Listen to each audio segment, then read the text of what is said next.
Hi, I'm Tim Bean, and today I'm talking to you live from the Global Health Conference here in Kaohsiung in Taiwan. Dr. Michael Andrews from La Trobe University in Australia recently ran a study connecting the knowledge of nutrition to professional athletes, particularly in the sport of soccer or football. What he found was slightly disturbing. The knowledge of nutrition by professional athletes was exactly the same as the knowledge of nutrition for amateur athletes. In other words, next to nothing.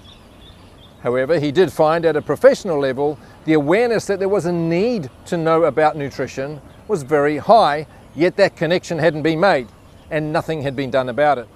When the players were questioned, they simply said that the club isn't providing the nutrition or they weren't getting it put on the table at home. So clearly the club has a role to play in this. Just as coaches coach sports skills, I think it's important that clubs invest some money in getting coaches who can coach in nutrition, because otherwise your players simply will not be performing at the top of their game. It was also interesting that outside of sports, outside of game days and practice days, the athletes were applying no awareness or effort in the area of nutrition as well.